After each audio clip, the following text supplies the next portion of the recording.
सहपाठी, कैसे हैं आप सब? उम्मीद है आप सब बहुत अच्छे होंगे और मन लगा के खूब पढ़ाई भी कर रहे होंगे। आज आपकी कोमल मैम आपको कराने वाली है क्लास 11th का चैप्टर 1। आज से हमारी ये नई सीरीज स्टार्ट हो रही है जिसमें कि हम 11th क्लास का हर एक चैप्टर को वन शॉट में कंप्लीट करेंगे। तो लेट्स स्टार्ट।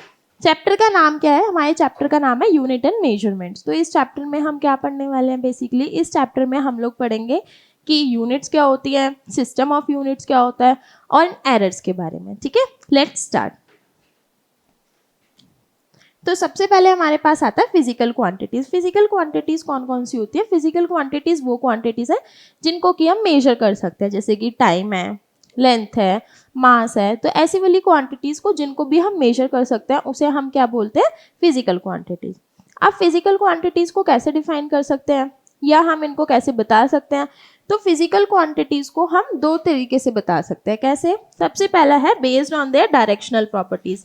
डायरेक्शनल प्रॉपर्टीज मतलब हमारे पास दो तरीके की क्वांटिटीज होती हैं, एक होती है स्केलर क्वांटिटीज और एक होती है वेक्टर क्वांटिटीज। ये वाली चीज अभी हम चैप्टर 3 में पढ़ने वाले हैं। तो स्केलर क्वांटिटीज कौन सी होती है? जिनके पास सिर्फ और सिर्फ मैग्नीट्यूड होता है, कोई भी डायरेक्शन नहीं होती है। जैसे कि हमारा मास है, टाइम है, उसमें कोई डायरेक्शन थोड़ी, हमने बोला 2 घंटे पढ़ाई करिए तो 2 घंटे पढ़ाई करिए। अच्छा, दूसरी चीज क्या है? जैसे कि वेक्टर्स। वेक्टर्स क्वांटिटीज वो होती है जिसमें कि हमारे पास डायरेक्शन भी होती है प्लस में मैग्नीट्यूड भी होता है। जैसे कि मैं बोलूँ कि आपको यहाँ से जाना है 2 किलोमीटर लेफ्ट या नॉर्थ या साउथ, कहने का मतलब मैंने आपको मैग्नीट्यूड भी बताया प्लस में डायरेक्शन भी बताई है। तो ऐसी क्वांटिटीज को हम क्या बोलते हैं? Vector quantities. Is it clear? ये हम आगे के चैप्टर्स में पढ़ने वाले हैं। आज फिलहाल हम लोग क्या पढ़ने वाले हैं? आज हम लोग पढ़ेंगे physical quantities based on their dependency. तो डिपेंडेंसी के हिसाब से हम फिजिकल क्वांटिटीज को कैसे बता सकते हैं? तो सबसे पहले आती है फंडामेंटल क्वांटिटीज, दूसरी चीज आती है ड्राइव्ड क्वांटिटीज। फंडामेंटल क्वांटिटीज ऐसे समझो जैसे कि हमारे इंग्लिश में 26 अल्फाबेट्स है ना, ABCD, वो इंग्लिश के फंडामेंटल्स हैं। सेम ऐसी हमारे पास हमारे फिजिक्स में 7 फंडामेंटल क्वांटिटीज होती हैं। कौन कौन सी है? Mass, length, time, yes very good, amount of substance, temperature, current, luminous intensity. ये हमारी 7 फंडामेंटल यूनिट्स हैं, फंडामेंटल क्वांटिटीज। और ड्राइव्ड कौन सी होंगी? जिनको कि हम ड्राइव करेंगे इन क्वांटिटीज की हेल्प से। ठीक है, तो अब सबसे पहले हम लोग क्या पढ़ने वाले हैं? सबसे पहले हम लोग पढ़ेंगे हमारे सिस्टम ऑफ यूनिट्स। तो हमारे पास 3 सिस्टम ऑफ यूनिट्स होते हैं। कौन कौन से? एक होता है FPS। FPS और ब्रिटिश इंजीनियरिंग सिस्टम। FPS में हम किस किस चीज़ को डिफाइन करते हैं बेटा? हम इसमें देखो, हर जो भी सिस्टम ऑफ यूनिट है हम उसमें लेंथ, मास और टाइम के लिए यूनिट देखते हैं। तो लेंथ की इसमें क्या होती है? फुट, मास के लिए पाउंड और टाइम के लिए सेकंड। ठीक है, दूसरा आता है हमारे पास CGS या फिर इसको क्या बोलते हैं? Gaussian system. तो इसमें क्या होता है बेटा? लेंथ को हम किससे डिफाइन करते हैं? सेंटीमीटर से, मास को ग्राम से एंड टाइम को अगेन सेकेंड से। ठीक, अब लास्ट आता है MKS सिस्टम। MKS सिस्टम में क्या होता है? हम इसमें लेंथ को किससे करेंगे? मीटर से, मास को केजी से एंड टाइम को सेकेंड से। Is it clear? ये हमारे तीनों क्या है? 3 सिस्टम ऑफ यूनिट्स है। हम लोग वैसे कौन सा यूज करते हैं? MKS यूज करते हैं जनरली। ठीक, चलो अब जो हमारे 7 फंडामेंटल और बेस यूनिट्स हैं वो कौन कौन से हैं? अभी मैंने पीछे बताया भी था, वापस से बताते हैं, फिर इसके बाद हम डिफरेंट क्वांटिटीज को ड्राइव भी करेंगे इन्हीं फिजिकल क्वांटिटीज की हेल्प से। ठीक है, तो सबसे पहले आता है लेंथ। तो लेंथ के SI यूनिट क्या होती है? मीटर, और इसका सिंबल क्या है? M। अच्छा, इसकी डायमेंशन क्या होती है? Capital M। ठीक है, L।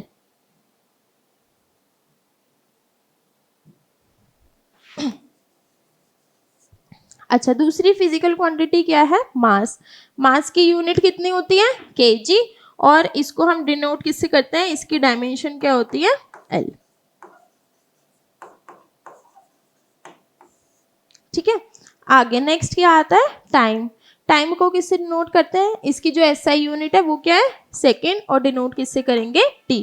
हमें जो बेसिकली मेनली हमारे 11th क्लास में है वो ज़्यादातर MLT है, बाकी भी हम यूज़ करते हैं, टेम्परेचर भी थोड़ा बहुत यूज़ करते हैं और करंट को भी, लेकिन अमाउंट ऑफ सब्सटेंस और ल्यूमिनस इंटेंसिटी एज सच हम 11th क्लास में कहीं पे भी यूज़ नहीं करने वाले हैं।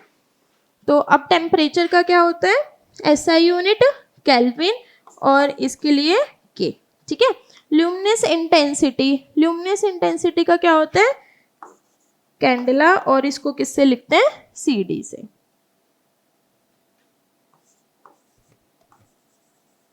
ठीक है। इलेक्ट्रिक करंट का एम्पियर, ये उल्टा लिख दिया है, और किससे लिखेंगे इसको, A से। या फिर अच्छा, और नेक्स्ट क्या है, amount of substance, amount of substance को किससे लिखते हैं, मोल से। ठीक है। हमें बेसिकली जो ज़्यादा डायमेंशंस याद करनी है किस किस की है, mass, length, time, temperature, current. ठीक है। मास की कितनी है, m, वेरी गुड, और लेंथ की l, टाइम की t, और उसके बाद टेम्परेचर के लिए k या फिर थीटा, और करंट के लिए a। Is it clear? चलो अच्छा, अब आती है ड्राइव्ड यूनिट्स। ड्राइव्ड यूनिट्स जैसे कि जो कि हमारी इन फंडामेंटल यूनिट से मिलके बनी होगी। तो जैसे हमने यहाँ पे देखा स्पीड, स्पीड क्या होता है, डिस्टेंस अपॉन में टाइम। स्पीड कितना होता है, speed is equals to distance upon time. तो अगर मैं इसकी यूनिट लिखूं तो मीटर पर सेकेंड, और अगर मैं इसकी डायमेंशन लिखना चाहूँ तो LT-1। Is it clear? चलो आगे देखिए। अच्छा, यहाँ पे मैंने बहुत सारी यूनिट्स लिखी हैं, मैं एक दो समझा देती हूँ। जैसे देखो, अभी हमने पीछे स्पीड देखा, ठीक है। अगर मानो हमें एक्सेलरेशन निकालना हो, तो एक्सेलरेशन क्या होता है बेटा, acceleration is equals to change in velocity upon में टाइम। अच्छा, अभी हमें वेलोसिटी की डायमेंशन नहीं आती, वेलोसिटी की निकाल लेते हैं पहले। वेलोसिटी कितना होता है, velocity is equals to displacement upon में टाइम। तो डिस्प्लेसमेंट क्या है, एक तरीके की लेंथ ही है ना, चाहे शॉर्टेस्ट पाथ है लेकिन है तो एक तरीके की लेंथ। तो डिस्प्लेसमेंट की जो डायमेंशन है वो कितनी होगी, L, और टाइम की भी कितनी होगी, T। तो हम इसे क्या लिखेंगे, L अपॉन में T। अच्छा, अब ये यहाँ पे पुट करते हैं। देखो, जो वेलोसिटी की डायमेंशन होगी वही चेंज इन वेलोसिटी की भी डायमेंशन होगी। Is it clear? ठीक है। तो अब ये वैल्यू नीचे पुट करो, कितना आ जाएगा, L/T, और एक T ऑलरेडी है, कितना आ जाएगा, LT-2। देखो नीचे आ जाएगा T², और जो अपॉन में है ये पावर ऊपर जाएगी तो माइनस में हो जाएगी, तो कितना हो गया ये LT-2। Is it clear? करें अब आगे। चलो, फॉर एग्जाम्पल अगर मेरे को फोर्स की डायमेंशन लिखनी है, फोर्स का फॉर्मूला कितना होता है, M × A। M की डायमेंशन कितनी है, M, और A की LT-2। तो फोर्स की डायमेंशंस कितनी हो जाएंगे, M1 L1 T-2। 1 कहाँ से बोला बेटा मैंने, इसकी जो पावर है वो, M1 L1 T-2। Is it clear? चलो आगे करें अब। लेट अस सपोज कि मेरे को प्रेशर की डायमेंशन देखनी है, तो प्रेशर किसके बराबर होगा, फोर्स अपॉन में एरिया।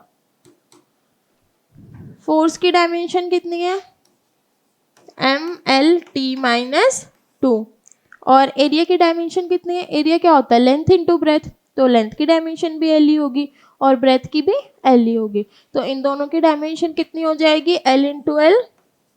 तो कितना आ जाएगा ये, ML-T-2। ठीक है, ML-1 T-2। Is it clear? अब आप ट्राई करोगे, देखो आपके पास जो भी बुक हो, वैसे तो मैंने यहाँ पे भी टेबल बनाई है, उससे कर लेना, या फिर आपके पास जो भी बुक हो, NCERT है तो उसकी भी एट द एंड दे रखी है हमें डायमेंशंस। तो अभी फिलहाल के लिए पहले जब डायमेंशंस निकालना सीखो तो फॉर्मूला देख लेना, पहले डायमेंशंस निकालने सीख लेना।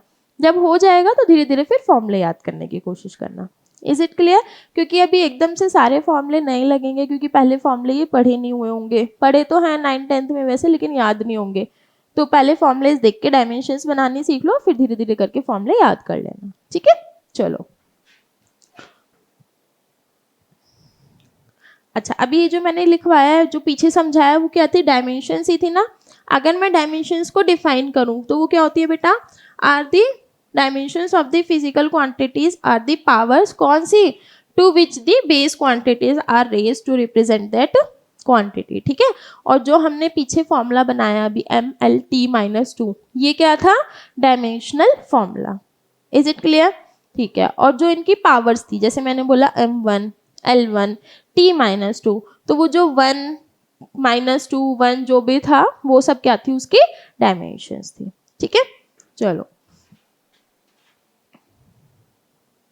अब बेसिकली हम लोग करने क्या वाले हैं, हम लोगों को ये जो हमने डायमेंशंस पढ़ी हैं वो यूज़ करनी है। तो हम क्या करेंगे, उनकी एप्लीकेशंस पढ़ने वाले हैं कि ये हम जो डायमेंशंस अभी पढ़ रहे हैं वो कहाँ कहाँ बेसिकली यूज़ हो सकती है, ठीक है। तो इसकी 4 एप्लीकेशन है। सबसे पहले कौन सी एप्लीकेशन है कि अगर हमने ये चेक करना हो कि हमारा ये जो फॉर्मूला है वो ठीक है कि नहीं है, ठीक है, या फिर हमने कोई अननोन कांस्टेंट्स निकालने हो, हमें फॉर्मूला गिवन हो और उसमें कुछ अननोन कांस्टेंट्स हो, उनकी डायमेंशंस निकालनी है, तो वो भी हम निकाल सकते हैं इसकी हेल्प से। तीसरी चीज़ कि अगर हमने मतलब हमें कुछ ऐसे दे रखा है कि टाइम डिपेंड है लेंथ पे, एक्सेलरेशन ड्यू टू ग्रेविटी पे के, तो हमने फॉर्मूला ड्राइव करना है, तो वो हम फॉर्मूला भी ड्राइव कर सकते हैं डायमेंशंस की हेल्प से, ठीक। और चौथी चीज़ हम क्या कर सकते हैं, हम यूनिट कन्वर्जन। यूनिट कन्वर्जन का मतलब कि लेट अस सपोज मेरे को दिया है 1 न्यूटन और इसको कन्वर्ट कर दो डाइन में, तो वो भी हम इसकी हेल्प से कन्वर्ट कर सकते हैं, ठीक है। तो हम इसकी फर्स्ट एप्लीकेशन देखने वाले हैं। क्या है इसकी first application, to check the dimensional correctness of a given physical quantity, ठीक है। तो हम ये चेक करेंगे कि ये जो फॉर्मूला है ये डायमेंशनली करेक्ट है कि नहीं है। Is it clear. अच्छा, दूसरी चीज़ ये कि हम डायमेंशंस की हेल्प से, सिर्फ डायमेंशंस की हेल्प से हम ये चेक कर सकते हैं कि हाँ ये फॉर्मूला डायमेंशनली करेक्ट है कि नहीं है, लेकिन कांस्टेंट्स की कोई डायमेंशन नहीं होती है, इसलिए हम इस तरीके से जो हम अभी यूज़ करने वाले हैं इससे कांस्टेंट्स नहीं निकाल पाते हैं। इज इट क्लियर, ठीक है। अच्छा, अब हमें जो भी क्वेश्चन दिया हो, जैसे लेट अस सपोज मैंने यहाँ पे लिया kinetic energy is equals to mv²/r², तो मेरे को ये चेक करना है कि ये फॉर्मूला सही है भी कि नहीं है। तो हम सबसे पहले क्या करने वाले हैं, हम दोनों तरफ पे डायमेंशंस लिखेंगे, लेफ्ट हैंड साइड पे भी और राइट हैंड साइड पे भी, ठीक है। चलो देखो, लेफ्ट हैंड साइड पे डायमेंशंस लिखते हैं। काइनेटिक एनर्जी, काइनेटिक एनर्जी की डायमेंशन कितनी होती है, इसका डायमेंशनल फॉर्मूला mL2T-2। अच्छा देखो, एनर्जी हो किसी भी टाइप की, काइनेटिक एनर्जी, पोटेंशियल एनर्जी या वर्क डन या कोई भी टाइप ऑफ एनर्जी, सबकी डायमेंशन सेम रहेगी। सेम ऐसी कोई भी टाइप का फोर्स होगा, हर एक की डायमेंशन सेम रहेगी, ठीक है। अगर हमारे जैसे हम बोलते हैं क्रिटिकल वेलोसिटी, नॉर्मल वेलोसिटी, तो वेलोसिटी और क्रिटिकल वेलोसिटी हैं तो दोनों वेलोसिटी ना, तो डायमेंशंस क्या रहती है, सेम, ठीक है। तो काइनेटिक एनर्जी की डायमेंशन अभी हमने जो पीछे टेबल थी ना वहां से सॉल्व करोगे तो आ जाएगा mL2T-2, ठीक है। तो ये इसका डायमेंशनल फॉर्मूला है, मैंने लेफ्ट हैंड साइड में लिखा है। अब राइट हैंड साइड में लिखते हैं जो भी चीजें हैं उन सबके डायमेंशंस क्या क्या होंगे। तो राइट हैंड साइड में क्या दे रखा है हमें,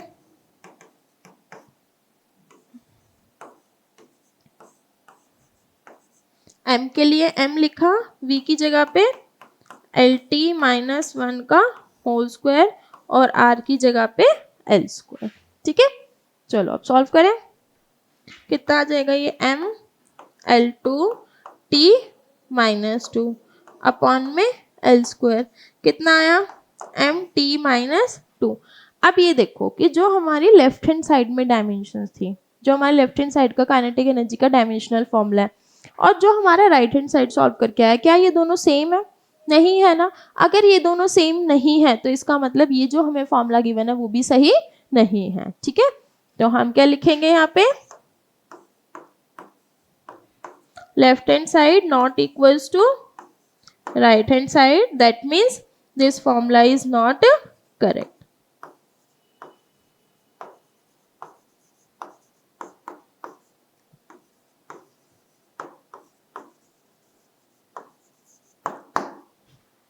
इज इट क्लियर। चलो आगे देखते हैं। सेकेंड हमें क्या दे रखा है, F is equals to mv²/r, वही सेम इसमें करना है। इसमें भी हमें क्या दे रखा है, check whether the formula is correct और नॉट। तो हम ये चेक करने वाले कि ये फॉर्मूला सही है कि नहीं है, ठीक है। तो लेफ्ट हैंड साइड पे सबसे पहले फोर्स की डायमेंशंस लिखो, कितना हो जाएगा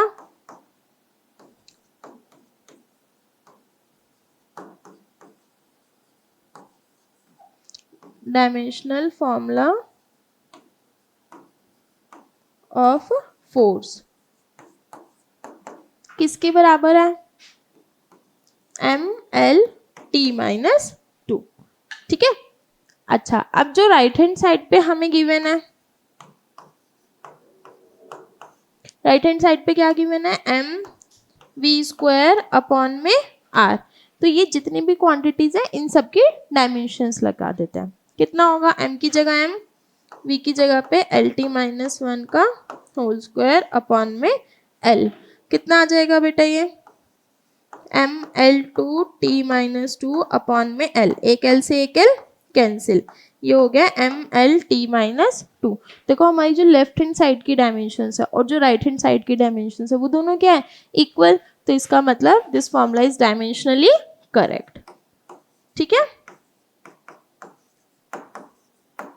तो हम क्या बोलेंगे? दिस फॉर्मूला इज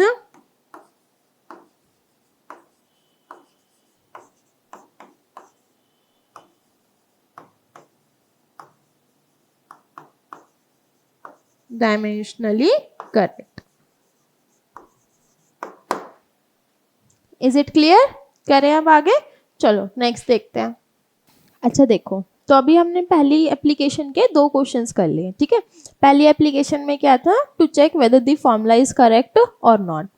अब इसकी सेकंड एप्लीकेशन करने वाले हैं हम लोग, जिसमें हम लोगों ने क्या करना था? To find the unknown constants. To find the unknown constants के लिए उससे पहले एक चीज पढ़ते हैं, principle of homogeneity. Principle of homogeneity क्या बताता है बेटा? प्रिंसिपल ऑफ होमोजेनिटी के according states that in any valid physical equation the dimensions of each term on both side of the equation must be same। इसका मतलब क्या है कि अगर कोई तुम्हारी फिजिकल इक्वेशन है उसमें जितनी भी टर्म्स हैं लेफ्ट साइड पे और राइट साइड पे, तो उन हर एक टर्म्स की जो डायमेंशन होगी वो क्या होगी? सेम। ठीक है, फॉर एग्जाम्पल देखो मैंने लेटर सपोज ये लिखा s is equals to ut plus half AT²।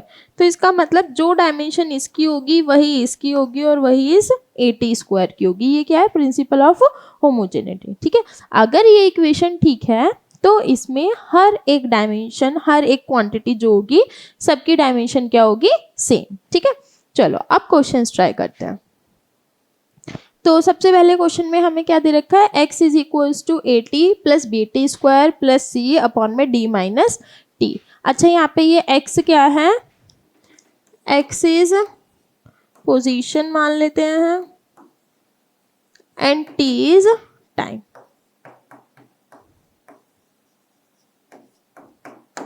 ठीक है, अब यहाँ पे x पोजीशन है मतलब डिस्टेंस कुछ जो भी उसका होगा, और t क्या है यहाँ पे? टाइम। अब हमने हर एक जो क्वांटिटी है इसमें AT BT² C अपॉन में D माइनस T, हर एक क्वांटिटी की क्या निकालनी है? अननोन कॉन्स्टेंट्स की डायमेंशन। ठीक है, अच्छा देखो यहाँ पे सबसे पहले अगर मैं लेफ्ट हैंड साइड में देखूं तो x की डायमेंशन क्या होगी? L।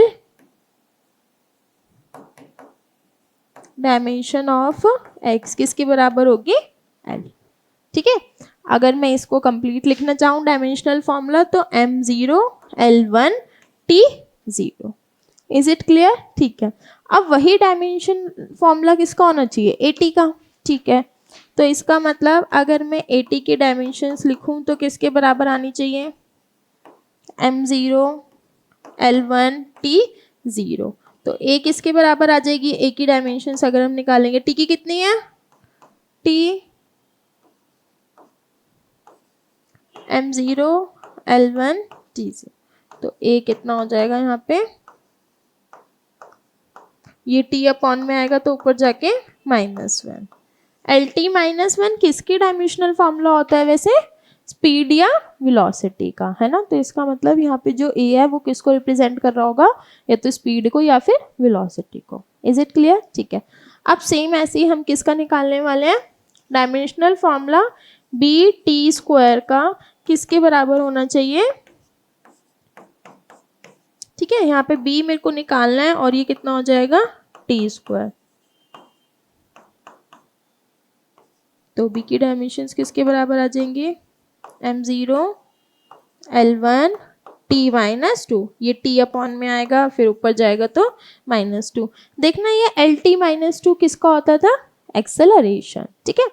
चलो अब यहाँ पे देखते हैं, c अपॉन में d माइनस टी, तो d माइनस टी लिखा है, तो इसका मतलब d की और t की डायमेंशन क्या होगी, सेम, क्योंकि भाई देखो ये भी तो प्लस माइनस हो रहे हैं ना, जैसे हमारी ऊपर वाली टर्म्स थी प्लस माइनस हो रहे थे आपस में, क्योंकि only the same dimensions can be, जिनकी सेम डायमेंशंस होंगी वही फिजिकल क्वांटिटीज ऐड या सब्ट्रैक्ट हो सकती है, ठीक है। वही तो प्रिंसिपल ऑफ होमोजेनिटी ने बताया।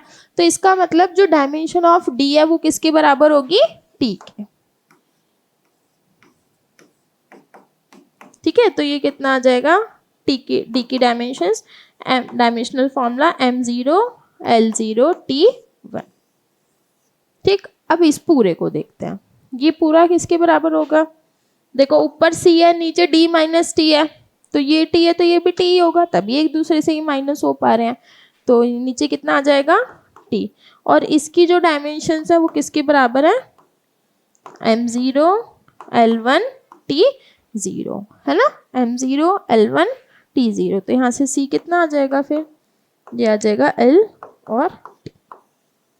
Is it clear. तो हमने 4 अननोन कांस्टेंट थे A B C D, चारों की वैल्यूज निकाल ली है, चारों का डायमेंशनल फॉर्मूला निकाल दिया, किसको यूज करके, using the principle of homogeneity. Is it clear. चलो आगे देखिए आप। अच्छा नेक्स्ट क्या है, to drive relation between different physical quantities. तो हम लोग अब डायमेंशंस की हेल्प से अलग अलग फिजिकल क्वांटिटीज में रिलेशन ड्राइव करने वाले हैं, ये इसकी थर्ड एप्लीकेशन है, ठीक है। अभी तक इस चैप्टर में हमने क्या क्या पढ़ा है, सबसे पहले स्टार्टिंग में हमने पढ़ा था कि फिजिकल क्वांटिटीज क्या होती हैं, फिर वो किस किस बेसिस पे डिफाइन करते हैं, उसके बाद हम लोगों ने डायमेंशंस पढ़ी, डायमेंशनल फॉर्मूला पढ़े, और अब उसकी एप्लीकेशन, ठीक है। तो हमें क्वेश्चन में क्या बोला है, time period of a pendulum depends upon, time period depend करता है किस पे, लेंथ पे, and acceleration due to gravity पे, यही दे रखा है क्वेश्चन में, ठीक है। अब हमें ये नहीं बोला कि कैसे डिपेंड करता है या कितना डिपेंड करता है, बस डिपेंड करता है। अब हमने इस गिवन चीज को यूज करके क्या करना है, फॉर्मूला बनाना है। इज इट क्लियर, ठीक है। अच्छा अगर ये इस पर डिपेंड करता है, इसका मतलब मैं टाइम को लिख सकती हूँ किसकी टर्म्स में, लेंथ और एक्सेलरेशन ड्यू टू ग्रेविटी की टर्म्स में। तो इसका मतलब क्या हुआ, इसका मतलब ये हुआ ना कि इनकी कुछ पावर्स, या ये कैसे भी करके दोनों के डायमेंशंस आपस में क्या आ रही होंगी, इक्वल आ रही होंगी दोनों साइड, है ना। तो सबसे पहले प्रोपोर्शनैलिटी हटाया, कोई कांस्टेंट k लगाया, l की पावर a g की power b। Is it clear, ठीक है। अब दोनों तरफ डायमेंशंस लिखते हैं। सबसे पहले लेफ्ट हैंड साइड पे डायमेंशंस लिखी,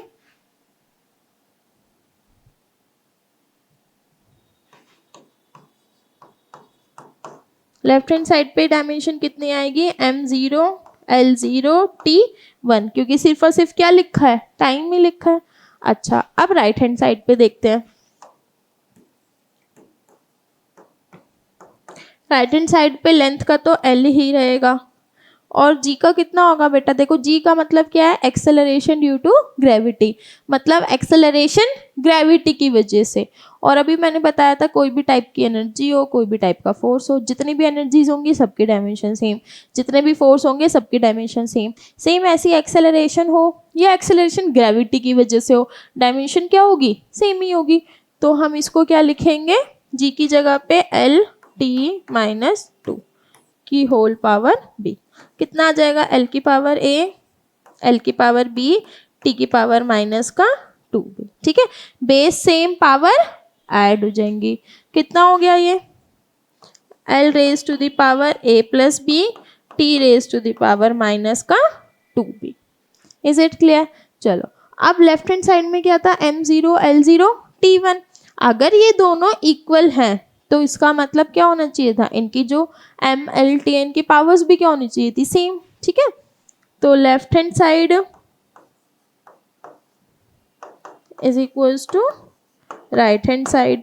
अगर मैं दोनों को इक्वेट करूं तो यहाँ पे l की पावर कितनी है, 0, और यहाँ पे l की पावर कितनी है, a प्लस b, दोनों को इक्वेट कर दो तो l की पावर 0, और यहाँ पे कितना है, l की पावर a प्लस b, तो 0 किसके बराबर आ जाएगा, a plus b। Is it clear? ठीक है, दूसरी चीज देखो बेटा, m तो है ही नहीं दोनों तरफ, यहाँ पे t की पावर कितनी है 1 और यहाँ पे कितनी है माइनस का 2b, तो 1 इज इक्वल्स टू माइनस का 2b। ठीक है, तो यहाँ से b निकालेंगे तो कितना आ जाएगा -1/2। यही b की वैल्यू यहाँ पे पुट कर दो, कितना आ जाएगा 0 इज इक्वल्स टू a -1/2। तो a की वैल्यू कितनी आ गई 1/2। ठीक है, अब अगर हमने फॉर्मूला ड्राइव करना हो तो t किसके बराबर था k l की पावर a, l की पावर 1/2, g की पावर -1/2, तो कितना आ जाएगा t is equals to k √l/g। 1/2 का मतलब क्या होता है रूट, तो एक प्लस में है और एक माइनस में है, इसलिए मैंने g को क्या कर दिया अपॉन में। Is it clear? चलो करें अब आगे, नेक्स्ट क्वेश्चन देखते हैं क्या बोला है हमें क्वेश्चन में। Planck's constant h, speed of light in vacuum c, Newton's gravitational constant h are the three fundamental constants। ठीक है, which of the following combination of these has the dimensions of length। अच्छा हमें option दिए नहीं है, कोई नहीं, इसका मतलब हमें लेंथ की डायमेंशन, लेंथ का फॉर्मूला बनाना है किस किस की टर्म्स में, प्लैंक्स कांस्टेंट, ग्रेविटेशनल कांस्टेंट और तीसरा स्पीड ऑफ लाइट। ठीक है, तो हम क्या लिखेंगे, लेंथ प्रोपोर्शनल टू क्या क्या h, g और c। Is it clear? ठीक है, प्रोपोर्शनैलिटी हटाई, कांस्टेंट आ गया h की पावर a, g की पावर b और यहाँ पे c की पावर c लिख देते हैं, या फिर अभी पावर a b c ना मान के मैं p q r मान लेती हूँ, क्योंकि फिर दोनों c में कंफ्यूजन हो जाएगी ना। ठीक है, मानना ही तो था, कुछ भी मान लो, यहाँ तक समझ में आ गया। चलो अब समस्या ये है कि हमें h की डायमेंशंस भी याद नहीं है और हमें g की डायमेंशंस भी याद नहीं है। ठीक है, c तो याद है, स्पीड ऑफ लाइट, मैंने बोला किसी भी तरीके की स्पीड हो, स्पीड ऑफ लाइट हो या स्पीड हो, डायमेंशंस क्या रहेंगी सेम ही, तो इसका तो हो जाएगा डायमेंशनल फॉर्मूला c का LT-1। ठीक है, अब रही बात h की और g की। अच्छा देखो कैसे निकाल सकते हैं, E का फॉर्मूला कितना होता है h न्यू, न्यू मतलब फ्रीक्वेंसी, कितना हो जाएगा ये h/t। ठीक है, फ्रीक्वेंसी होती है 1/टाइम। अब E कितना होता है, एनर्जी तो याद होगा mL2T-2, अपॉन वाला t ऊपर जाएगा इज इक्वल्स टू h, तो h का फॉर्मूला कितना आ गया mL2T-1। ठीक है, चलो h भी पता लग गया, c भी पता है, अब सिर्फ किसका रह गया g का। ठीक है, तो इसका फॉर्मूला होता है f is equals to g m1 m2 upon में r², तो g किसके बराबर आ जाएगा f r² अपॉन में m²। ठीक है, वैल्यूज पुट करो, फोर्स का तो याद है mLT-2, r की जगह पे l² और इसकी जगह पे m², कितना आ गया m-1 L3T-2। ठीक है, चलो अब ये सब यहाँ पे पुट कर देते हैं, कितना आ गया, k तो कोई भी कांस्टेंट है, h का कितना बना बेटा mL2T-1 होल पावर इसकी p। ठीक है, अच्छा उसके बाद g का कितना आया हमारा m-1 L3T-2,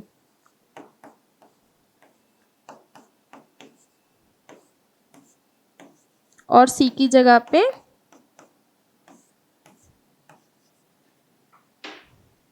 is it clear, यहाँ तक समझ में आया? ठीक है, चलो अब आगे करते हैं, ये यहाँ से इरेज कर दूं मैं,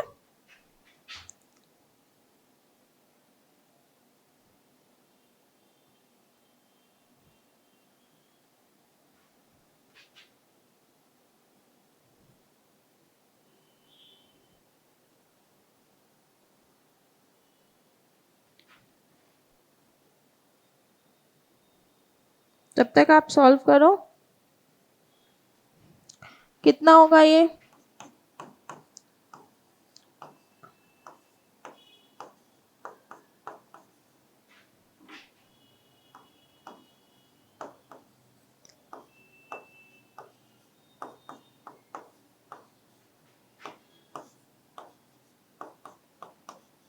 इज इट क्लियर क्या करा है मैंने? m raise to the power 1 थी, ये p थी, कितना आ गया m की पावर p। सबको ऐसी सेम सॉल्व कर दिया। अब क्या करेंगे, बेस सेम पावर ऐड हो जाएगी, तो जिन जिन का बेस सेम है उन सब की पावर को ऐड कर दो। m की पावर कितनी बचेगी यहाँ पे, p माइनस q, ठीक है। l का कितना बचेगा, 2p 3q और r, 2p plus 3q plus r, और t का minus p minus 2q minus r। Is it clear? ठीक है, यहाँ पे सिर्फ क्या है, l raise to the power 1, m 0 और t 0। यहाँ तक समझ आया? ठीक है,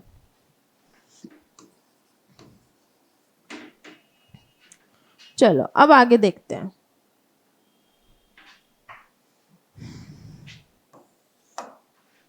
यहाँ पे m का कितना है, 0, यहाँ पे p माइनस q, तो p minus q is equals to 0, तो p is equals to q, ठीक है। अच्छा, अब यहाँ पे l की पावर 1 लेफ्ट हैंड साइड में, और यहाँ पे कितनी है, 2p plus 3q plus r, दोनों को इक्वेट करता हूँ।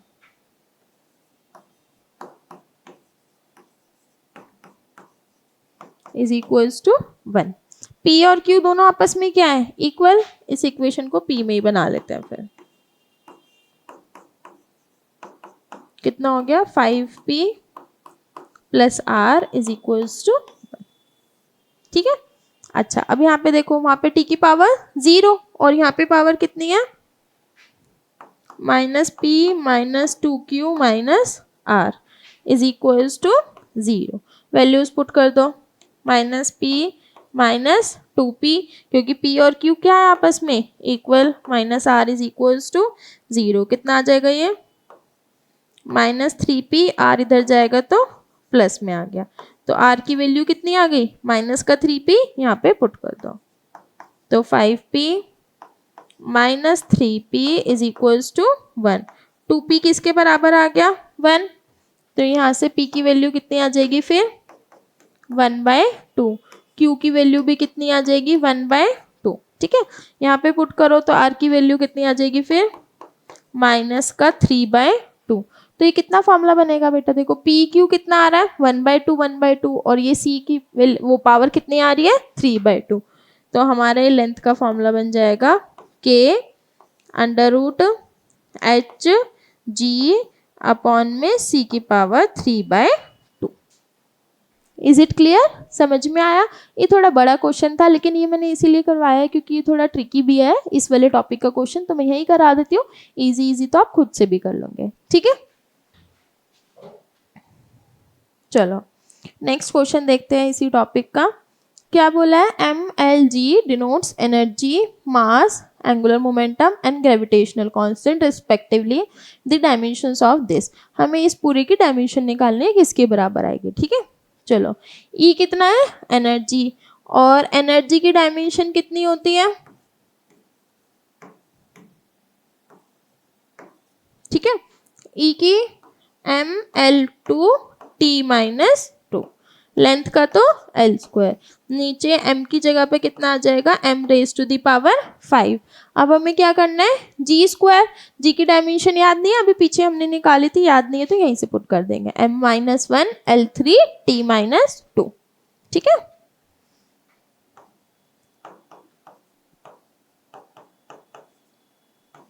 Raise to the power 2। अब सॉल्व कर लो, कितना हो जाएगा ये, m ऊपर l की पावर 2 और 2 4 t माइनस 2 अपॉन में m raise to the power 5, ये कितना हो गया, m की power -2, l raise to the power 6 और t raise to the power -4, ठीक है। सॉल्व करो, कितना आ जाएगा ये,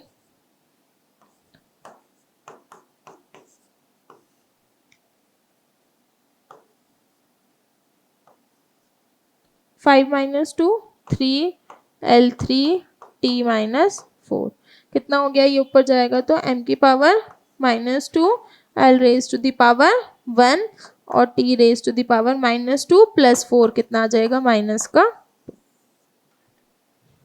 इज इट क्लियर? आया समझ? चलो अब करें आगे। अच्छा, अब ये इसकी लास्ट एप्लीकेशन है। लास्ट एप्लीकेशन क्या है? Unit conversion. ठीक है, तो हम लोग क्या करते हैं, एक सिस्टम ऑफ यूनिट से दूसरे सिस्टम ऑफ यूनिट को कन्वर्ट करते हैं। ये कुछ नया नहीं है, आपने ऑलरेडी पढ़ा हुआ है पहले। जैसे कि अगर मैं बोलूँ 1 metre is equals to 100 centimetre ना, तो ये क्या करा था, एक सिस्टम ऑफ यूनिट को दूसरे सिस्टम ऑफ यूनिट में कन्वर्ट करा था, है ना। तो वही हम अब करने वाले हैं। अच्छा, अब हमने पहले जो सीखा था और अब जो सीखा है उसमें क्या फ़र्क है? देखो, पहले हम क्या करते थे, किलोमीटर पर आवर को मीटर पर सेकंड में कन्वर्ट करा, तो उसमें दो ही चीज़ें इन्वॉल्व है, एक तो किलोमीटर कहने का मतलब लेंथ और टाइम। सेम यहाँ पे एक ही चीज़ इन्वॉल्व है, कौन सी? लेंथ। तो हम जो ये यूनिट कन्वर्जन है, ये बेसिकली इसका क्या यूज़ है कि क्यों सीख रहे हैं हम लोग? जैसे पहले हम एक या दो डायमेंशंस को ही चेंज करते थे, अब अगर हमें 2, 3, 4 कितनी भी डायमेंशंस को एक सिस्टम ऑफ यूनिट से दूसरे सिस्टम ऑफ यूनिट में कन्वर्ट करना हो तो इस मेथड से इजी हो जाएगा। Is it clear? चलो अब देखते हैं। अगर मैं यहाँ पे देखूँ, देखो ये कोई नंबर लिखा था, मैंने इसे लिख लिया n1। ये कोई यूनिट थी तो इसे लिख लिया u1। अब सेम ऐसे ये कोई दूसरा नंबर था और ये दूसरे सिस्टम ऑफ यूनिट थी, तो कितना फॉर्मूला आ गया हमारा? n1 u1 is equals to n2 u2। तो यहाँ पे ये दो क्वेश्चन है, मैंने लिखा है 1 न्यूटन इंटू डाइन और 1 जूल इंटू अर्ग्स। तो दोनों में से एक क्वेश्चन मैं करा देती हूँ, एक क्वेश्चन आप ट्राई करना। ठीक है, वीडियो पॉज करके साथ के साथ दूसरा क्वेश्चन अभी ट्राई कर लीजिएगा। चलिए, तो ये कितना आया है? n1 u1 is equals to n2 u2। अच्छा, क्या बोला है? 1 न्यूटन इंटू डाइन। जो न्यूटन है वो कौन सा सिस्टम है? एमकेएस सिस्टम है। और डाइन कौन सा सिस्टम है? सीजीएस सिस्टम ऑफ यूनिट्स है। ठीक है। अच्छा बेटा, ये जो मैं करा रही हूँ ना, ये मूवी नहीं चल रही है कि आराम से बैठे और आराम से देखते जा रहे हो। कॉपी पेन लो, साथ के साथ सॉल्व करो, तब समझ में आएगा, वरना क्या फ़ायदा। अभी पहले 1-1.5 घंटे की वीडियो देखोगे कि बाद में पढ़ेंगे, फिर दोबारा इसके नोट्स बनाओगे, फिर तीसरी बारी में बैठ के इसे याद करोगे। तो बेटर है कि एक बारी ढंग से कर लो कि हम नोट्स भी बना लें, याद भी कर लें, चैप्टर को समझ भी लें, सब चीज़ एक बारी में हो जाए। बारी बारी टाइम वेस्ट करने का कोई फ़ायदा नहीं है। पहले ही हमारे पास लिमिटेड टाइम है, हमें उतने से टाइम में कॉन्सेप्ट्स भी क्लियर करने हैं, कंपटीशन का भी पढ़ना है, स्कूल के भी पढ़ने हैं, बोर्ड्स के भी क्वेश्चन है, स्कूल में एफए पीए ये सब होता रहता है, उस सब के लिए भी पढ़ना है। तो टाइम नहीं वेस्ट करना है, जो मैं अभी करवा रही हूँ उसे एक बारी में एकदम अच्छे से पक्के से याद करके समझ लेना है। ठीक है, तो पेन कॉपी लेके साथ के साथ करते भी रहना है। कितना आया? n1 u1 is equals to n2 u2। अगर मैं यहाँ से n2 निकालूँ तो कितना आएगा? n1 u1 अपॉन में u2। अच्छा, अब u1 u2 का मतलब क्या है? यूनिट पहले सिस्टम के, यूनिट दूसरे सिस्टम की। तो हम क्या क्या करेंगे? m1 upon m2, l1 upon l2, t1 upon t2। अच्छा, यहाँ पे मेरे को और भी चीज़ें लिखनी चाहिए थी, पढ़ी तो हमने 7 फंडामेंटल क्वांटिटीज़ हैं। यहाँ मेरे को ज़रूरत नहीं है क्योंकि न्यूटन फोर्स की यूनिट है और फोर्स में तो सिर्फ mlt आता है, इसलिए मैंने सिर्फ mlt लिखा है। ठीक है, इनकी पावर a b c क्यों लिखी है? जो भी फोर्स की पावर्स होंगी, जैसे मानो कि m में डायमेंशन कितनी होती है? 1, तो इसका मतलब a की वैल्यू है 1। l में डायमेंशन कितनी होती है? 1, इसका मतलब b की वैल्यू है 1। t में डायमेंशंस कितनी होती है फोर्स के लिए? 2, -2, तो इसका मतलब यहाँ पे c की वैल्यू कितनी है? -2। ठीक है, चलो, तो डायमेंशनल फॉर्मूला जो फोर्स का है वो किसके बराबर है? mlt-2। तो अगर मैं इक्वेट करूँ तो a की वैल्यू कितनी हो गई? 1, b की वैल्यू 1 और c की वैल्यू -2। ठीक है, 1 1 -2। हम क्या करने वाले हैं? 1 न्यूटन इंटू डाइन। तो मेरे को यहाँ ये n2 निकालना है, n1 कितना है? 1। ठीक है, और न्यूटन क्या है? एमकेएस सिस्टम में, एमकेएस सिस्टम में मास लेंथ टाइम कितना कितना होता है? अभी करवाया था ना स्टार्टिंग में, 1 kg। और सीजीएस में कितना होता है? 1 ग्राम। लेंथ कितनी होती है 1 मीटर और CGS में कितनी होती है 1 सेंटीमीटर। अच्छा आगे टाइम दोनों में कितना होता है सेकेंड्स में, रेज़ टू द पावर -2। ठीक है, अब इसको सॉल्व करना है मेरे को। कितना हो जाएगा 1 kg is equals to 1000 gram, 1 metre is equals to 100 centimetre और ये कितना हो जाएगा 1 रेज़ टू द पावर -2। कितना आ गया बेटा 10 की पावर 3, 10 की power 2, 10 raise to the power 5। That means N2 की वैल्यू कितनी आई है 10 रेज़ टू द पावर 5। तो हम क्या बोल सकते हैं कि 1 newton is equals to 10 raise to the power 5 dyne. Is it clear? कोई दिक्कत? करें अब आगे। चलो अब एक क्वेश्चन आप लोगों के लिए होमवर्क है, 1 जूल इंटू अर्ग्स। जूल किसकी यूनिट है? एनर्जी की। सेम क्वेश्चन करेंगे बिल्कुल, बस एनर्जी का डायमेंशनल फॉर्मूला कितना होता है mL2T-2। तो A की वैल्यू 1 और B की वैल्यू 2, T की वैल्यू माइनस का 2 इक्वेट करेंगे तो T की वैल्यू कितनी, C की वैल्यू कितनी आ जाएगी 2। ठीक है, अच्छा देखो नेक्स्ट टॉपिक है सिग्निफिकेंट फिगर्स। ठीक है, पहले समझते हैं सिग्निफिकेंट फिगर्स का मतलब क्या होता है। फॉर एग्जांपल ऐसे समझो कि मेरे पास स्केल है, ठीक है, मैंने उससे कोई चीज़ मेजर करी और लेटर सपोज कि वो पूरे स्केल के बराबर है, तो मैंने बोला कि ये 15 सेंटीमीटर है। ठीक है, 15 सेंटीमीटर का ही होता है हमारा नॉर्मल छोटे वाला स्केल। तो इसका मतलब जब मैंने बोला कि ये 15 सेंटीमीटर है, ये मेरा पूरा स्केल था, ये चीज़ मैंने कोई भी अपनी स्ट्रिंग ली या कुछ भी चीज़ मेजर करी तो मैंने बोला कि ये 15 सेंटीमीटर है। तो इसका मतलब इसमें 2 सिग्निफिकेंट डिजिट्स हैं। ठीक है, सिग्निफिकेंट डिजिट्स का मतलब एक तरीके से ऐसे समझो कि इसमें इंपॉर्टेंट डिजिट्स जो कि ये बताएंगे कि मैंने कितना प्रिसाइज मेजरमेंट एक्सपेरिमेंट में किया है। ठीक है, अच्छा लेट अस सपोज कि ये मेरा जो स्ट्रिंग मैंने मेजर करी वो मेरे स्केल से हल्का सा बाहर आ रही थी, तो मैंने इसे बोला कि नहीं मेरी जो स्ट्रिंग है उसकी लेंथ है 15.3 सेंटीमीटर। तो अभी मेरे पास 3 सिग्निफिकेंट डिजिट्स हैं, कौन कौन सी? 1, 5, 3। ठीक है, तो अभी मेरे पास कितने सिग्निफिकेंट डिजिट्स हैं? 1, 5, 3। Is it clear? समझ आया है यहाँ तक? तो अब हम लोग बेसिकली पढ़ने क्या वाले हैं कि सिग्निफिकेंट फिगर्स या सिग्निफिकेंट डिजिट्स। तो हम लोग रूल्स पढ़ने वाले हैं कि किन डिजिट्स को हम सिग्निफिकेंट मानते हैं, इंपॉर्टेंट होती हैं हमारे एक्सपेरिमेंट के लिए, और कौन सी डिजिट्स नहीं होती हैं। ठीक है,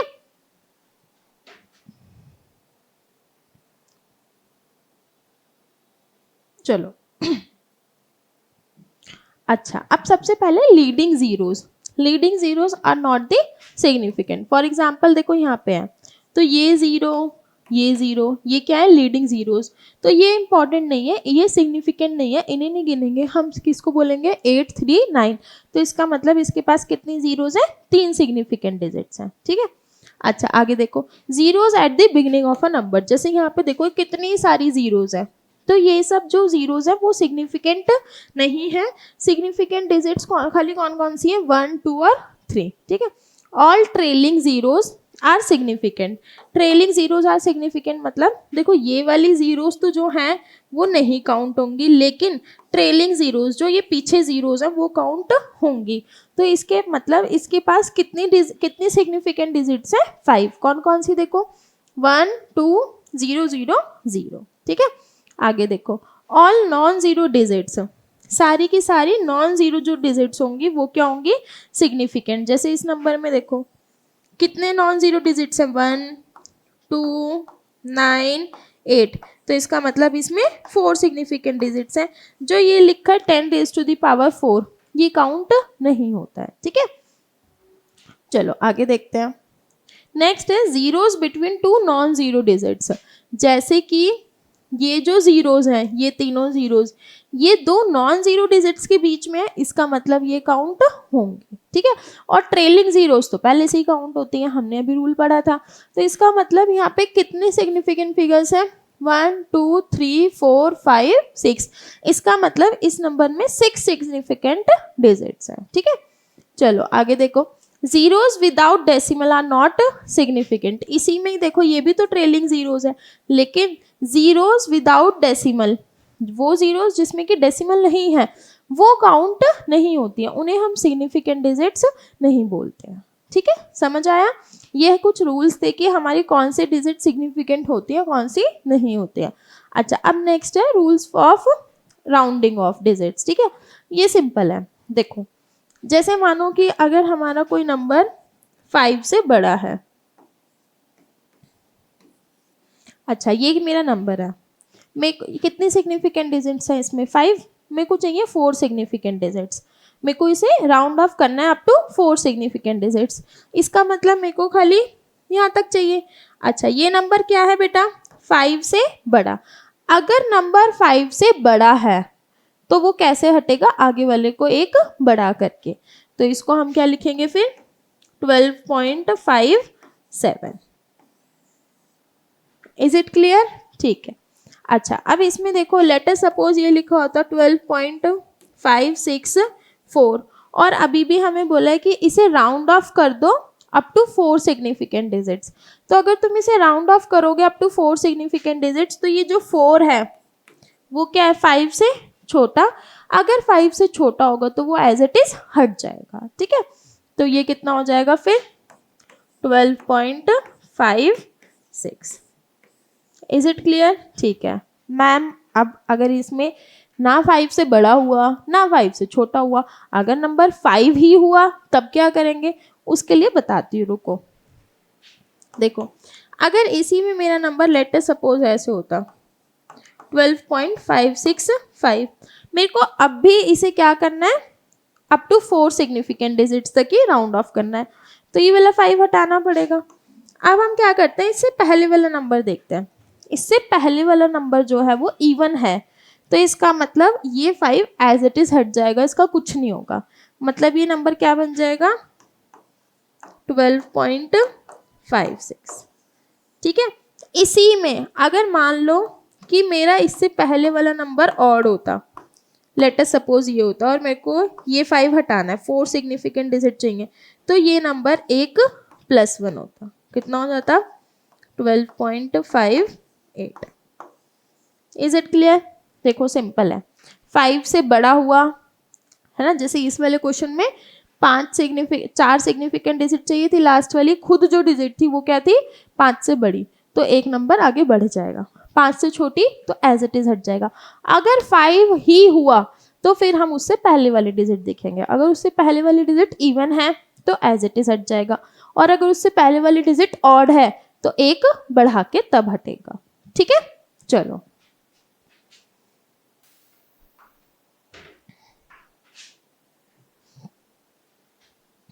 अच्छा देखो, अब हमें इस क्वेश्चन में क्या दे रखा है?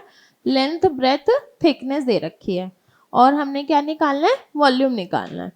तो वॉल्यूम का फॉर्मूला कितना होता है? Length into breadth into height. कितना हो जाएगा? लेंथ कितनी है? 12, ब्रेथ 6, और ये कितना है? 2.45। ठीक है, कितना आ जाएगा इसको मल्टीप्लाई करके? ये आ जाएगा 176.4 centimetre cube. Is it clear? ठीक है, लेकिन किसके अकॉर्डिंग बताना है? According to the idea of the significant figures. तो सबसे पहले ये देखो कि हमारी जो लेंथ, ब्रेथ, हाइट थी, थिकनेस, इनमें कितनी कितनी सिग्निफिकेंट फिगर्स थी? 12 था, सिग्निफिकेंट फिगर 2। विड्थ कितना था? 6, सिग्निफिकेंट फिगर 1। और थिकनेस कितनी थी? 2.45, सिग्निफिकेंट फिगर्स कितनी है? 3। हमने इसे कहाँ तक लिखना है? मिनिमम सिग्निफिकेंट फिगर्स जितनी होंगी इन तीनों में से जो हमने यूज करके आंसर निकाला है, वहां तक आंसर आना चाहिए। तो इसमें मिनिमम सिग्निफिकेंट डिजिट कितनी है? 1, तो वहां तक आंसर लेके आना है। ठीक है, चलो देखो, सबसे पहले क्या मैं इसे ऐसे लिख सकती हूँ? 1.764 इंटू 10⁻², है ना, पॉइंट को आगे शिफ्ट कर दिया। चलो, हमें इसे एक डिजिट तक राउंड ऑफ करके लेके जाना है। सबसे पहले 4 देखो, 4 जो है वो 5 से बड़ा है कि छोटा है? 5 से छोटा है, तो 4 एज इट इज हट जाएगा। ठीक है, कितना आ जाएगा ये? 1.76 इंटू 10⁻²। अच्छा, अब ये जो 6 है वो 5 से बड़ा है कि छोटा है? 5 से बड़ा है। तो अगर हमें इसे राउंड ऑफ करना है तो कितना आ जाएगा? 1.8।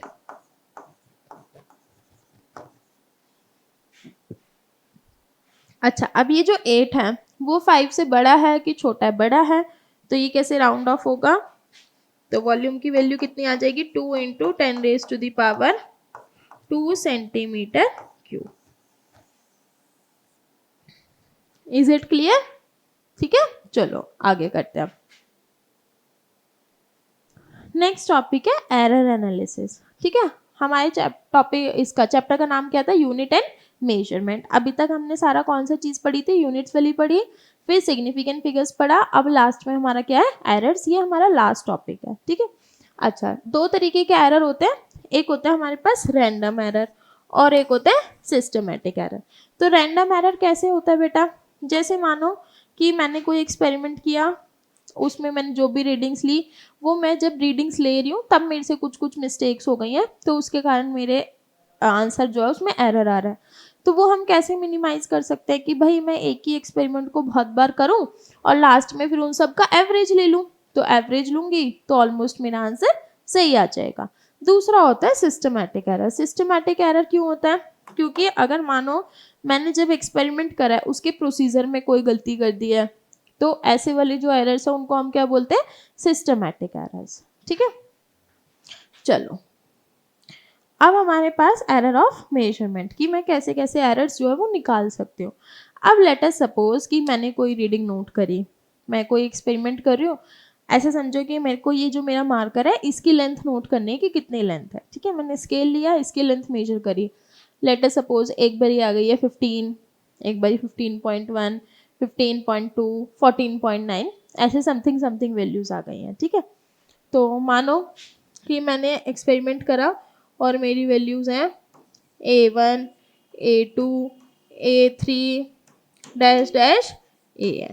ठीक है, पहले 15 आई, 14.9, मतलब जब मैं इसको मेजर कर रही हूँ अपने स्केल से तो थोड़ी थोड़ी सी वेरिएशन आ गई है 2 4 5 बार। तो हमने क्या करना है? इसके लिए सबसे पहले आता है मीन वैल्यू या ट्रू वैल्यू। तो मीन वैल्यू या ट्रू वैल्यू कैसे निकालते हैं हम? इन सब का एवरेज करके।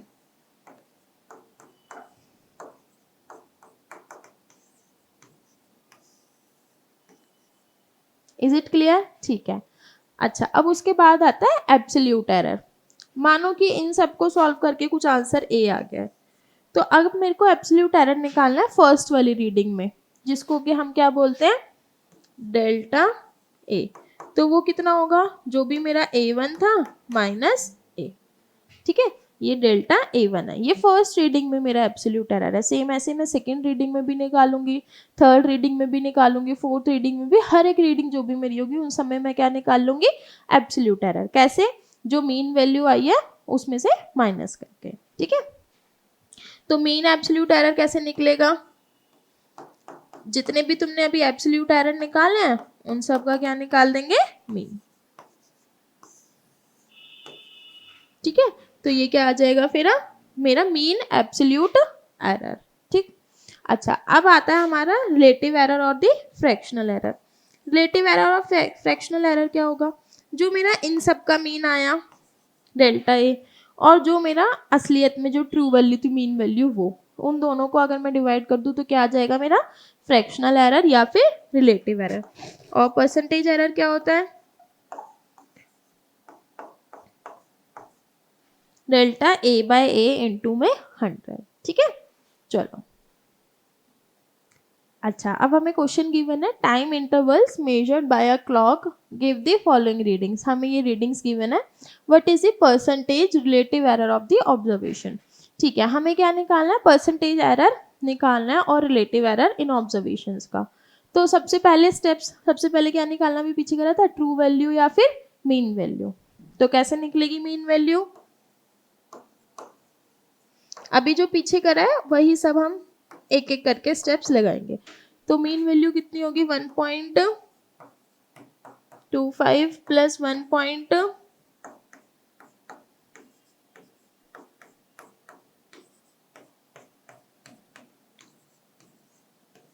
कितनी वैल्यूज है? 1 2 3 4 5।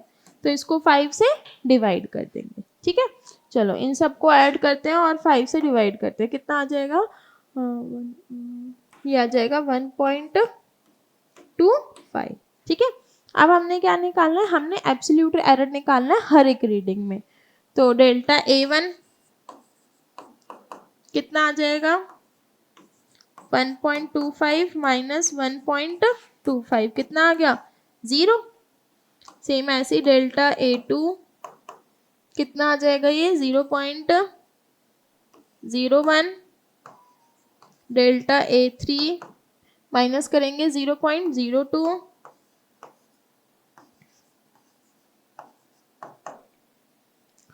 0.04 और 0.03, ठीक है। बेटा एरर इज ऑलवेज एडिटिव, तो एरर जो है हम हमेशा प्लस में लेंगे, भले ही माइनस करके वैल्यू माइनस में आ रही हो या प्लस में आ रही हो, ये सब प्लस में लेंगे, ठीक है। चलो अब हमने क्या निकालना है, मीन वैल्यू आ गई, अब हमने निकालना है mean absolute error.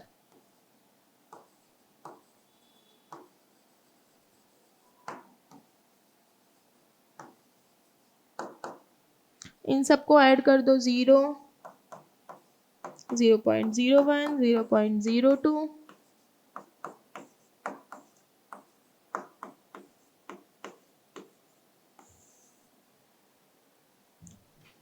Divided by 5 कितना आ जाएगा, ये 0.1 डिवाइडेड बाय 5, ठीक है। ये क्या आया हमारा, delta A. Is it clear, ठीक है। अब हमने निकालना रिलेटिव एरर। रिलेटिव एरर किसके बराबर था, relative error is equals to delta A by A, कितना हो जाएगा वो, 0.1 डिवाइडेड बाय 5, और ए की वैल्यू कितनी थी, 1.25, ठीक है। कितना आएगा इसको डिवाइड करके,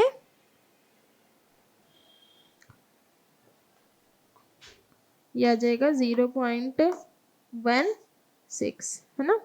चलो ठीक है, और परसेंटेज एरर कैसे निकालते हैं,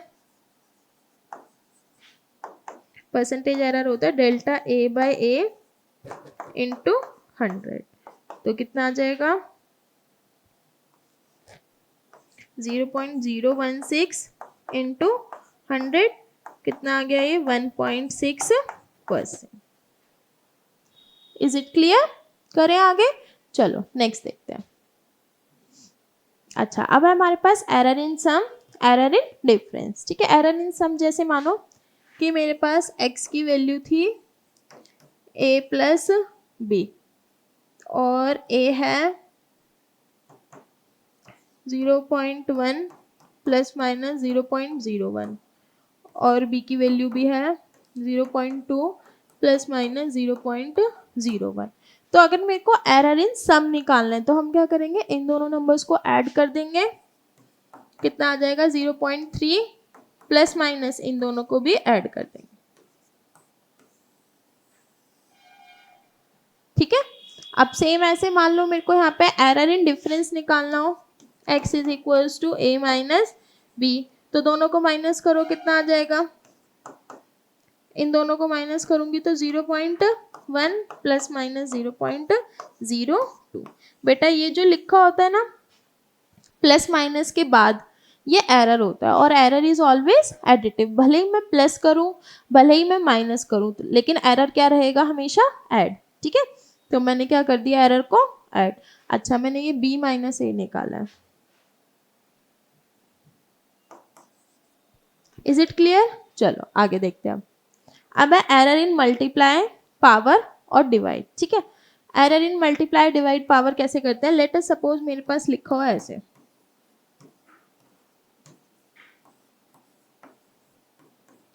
तो इसको हम कैसे सॉल्व करेंगे, सबसे पहले जो पावर्स होंगी वो सब आगे आ जाएंगी, तो हम लिखेंगे delta x by x is equals to 2 delta a by a, plus देखो ये नंबर्स मल्टीप्लाई में हो या डिवाइड में, एरर इज ऑलवेज एडिटिव, हम हमेशा बीच में प्लस ही लगाएंगे,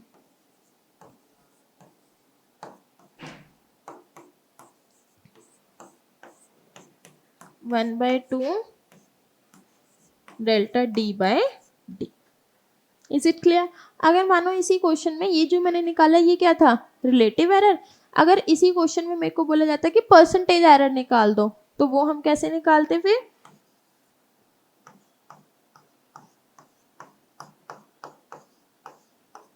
टू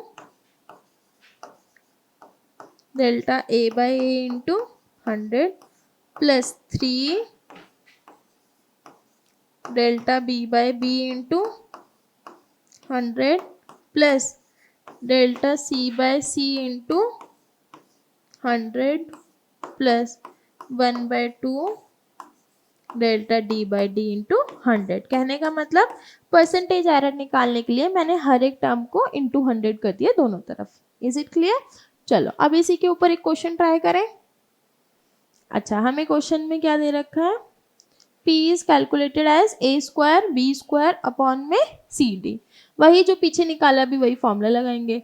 तो delta P by p into 100 कितना आ जाएगा, 2 delta a by a into 100 plus 2 delta b by b into 100 plus delta c by c into 100 plus delta d by d into 100। ठीक है, चलो अब इन सब की वैल्यूज पुट करते हैं। कितना कितना आ जाएगा ये, 2 डेल्टा ए बाई ए में एरर कितना है 1% प्लस 2 बी में error 2% plus delta C by C कितना एरर है इसमें 3% प्लस और डी में कितना एरर है 4%। कितना आ जाएगा ये, 2 प्लस 4 प्लस 3 प्लस 4 कितना आ गया ये, 4 4 8 9 10, ये आ गया 13%। ठीक है, चलिए इसी के साथ आज हम लोगों ने वन शॉट में कंप्लीट कर लिया अपना ये चैप्टर यूनिट एंड मेजरमेंट। इस चैप्टर से रिलेटेड हमारे 2 एक्सपेरिमेंट रह गए, वर्नियर कैलिपर और एक स्क्रू गॉज। वो दोनों एक्सपेरिमेंट में 2 अलग सेपरेट वीडियोस में करा दूंगी। बाकी हम पूरी की पूरी क्लास 11th की फिजिक्स इसी पैटर्न में कंप्लीट करने वाले हैं वन शॉट में। ठीक है, इसमें वीडियो में मैंने जितने भी इंपॉर्टेंट क्वेश्चंस थे या जो रिलेटेड क्वेश्चंस थे वो सब करा दिए। बाकी जो भी आपके डाउट्स हो मेरे को कमेंट करिएगा। अब मिलेंगे आपके साथ नेक्स्ट वीडियो में, जब तक के लिए गुड बाय।